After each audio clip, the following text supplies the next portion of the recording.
నేను తిరగని permit room లేదు. అక్కడ కూర్చొని రాసిన పాటలు కూడా కొన్ని ఉన్నాయి. ఇప్పుడు 'వెంకీ మామ' సినిమాలో నాదో పాట ఉంటది. కోకా కోలా, పెప్సీ ఈ మామ అల్లులు సెక్సీ అని ఉంటది. అయితే ఆ పాట గురించి నాకు పెద్ద స్టోరీ ఉంది యాక్చువల్‌గా. ఒక మంచి హుక్ లైన్ కావాలి కంచి అనుకుంటే అసలు పలకట్లేదు. నేను పోయి ఒక బార్‌లో కూర్చున్నా. లోకల్ పర్మిట్ రూమ్‌లో కూర్చున్నా అన్నట్టు. సో ఎప్పుడైనా పర్మిట్ రూమ్‌కి మీరు పోయినారా? నేను తిరగని పర్మిట్ రూమ్ లేదు. తెలుసా? నిజంగా. జోక్ కాదు. పెద్ద జోక్ ఏంటంటే అక్కడ కూర్చొని రాసిన పాటలు కూడా కొన్ని ఉన్నాయి. పర్మిట్ రూమ్‌లో పర్మిట్ రూమ్‌లో.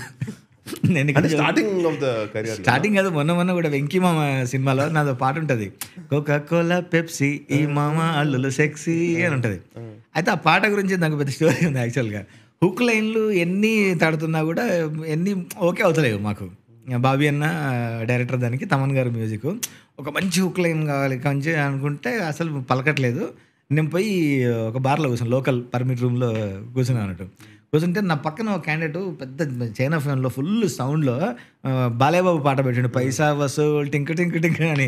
అరే నీ అమ్మ అసలే నేను చచ్చిపోతున్నా, ఏం రాక వీడి ఫుల్ సౌండ్ పెట్టి అసలు డిస్టర్బ్ చేస్తుండే ఏంది అని అటు చూస్తే పాట ఎవరిది? బాలయ్య బాబుది. ఓహో బాలయ్య బాబు అంటే Coca Cola, Pepsi Balayya Babu sexy దొరికిందిరా హుక్ లైన్ అనుకొని కోకా కోలా, పెప్సీ మామ అల్లులు సెక్సీ అని పెట్టి ఇమీడియట్లీ బాబీ అన్న ఫోన్ చేస్తే అదిరిపోయింది బ్రదర్ అని.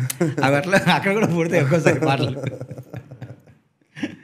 ఏం లేదు కానీ అక్కడ మీరు ఎందుకు పెట్టినో పేరు నాకు తెలియదు కానీ ఓపెన్ ఒప్పుకుంటారు అందరు. అంతే కదా, ఇన్హిబిషన్స్ ఉండవు, ఏముండవు. అసలు ఒకవేళ వానికి తక్కువైతే కూడా సపోజ్ ఒక 5 రూపాయలు తక్కువైతే అన్న ఒక 5 తక్కువైనా ఊర్లలో కళ్ళు.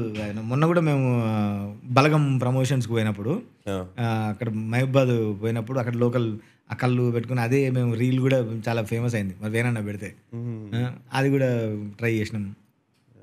బాగుంటుంది. ఎనీడే కళ్ళు. ఇప్పుడు దాన్ని ఏం పిలుస్తారు? యాపిల్ సైడర్ అంటారు. అది కూడా it comes from roots. Same అదే లైక్ టింగ్ టాంజ్. నిజంగా కూడా మన పెద్దవాళ్ళు పెట్టిన అన్ని చాలా మంచివి. మనం ఇప్పుడు సేమ్ ఆ చద్దన్నం కూడా మనం ఇప్పుడు అమెజాన్లో కొనుక్కుంటున్నాం మనం. అవును కదా, అమెజాన్లో నువ్వు కొడితే ఆ రైస్ అదే ఉంటారు మొత్తం, దాన్ని వాడు రకరకాల పేరు పెట్టి అమ్ముతాడు చద్దన్నం. మన చద్దన్నం మంచిదిరా తినండి అంటే ఎవడు తినాడు. సరే తర్వాత అన్ని హెల్త్ కాన్షియస్ అయిపోయినాం కానీ ప్రతిదీ మన పెద్దవాళ్ళు పెట్టిన. ఇప్పుడు ఉపవాసం గురించి మొన్న నేను ఈస్ట్ ఆఫ్ ఫాగో ఈస్ట్ అట్లాంటి ఏదో పదం చదివాను నేను. అది ఉపవాసం వల్ల అది ఉందట మనకు, దాని లాభం ఉందట. ఎందుకంటే ఒకరోజు ఉపవాసం చేస్తే లోపల ఉన్న కణాలు వాటిని అవి రిపేర్ చేసుకుంటాయట. పాడైన కణాలని రిపేర్, ఇంకా అసలు రిపేర్ కూడా పనికిరాని కణాలను బయటికి తోసేస్తాయంట.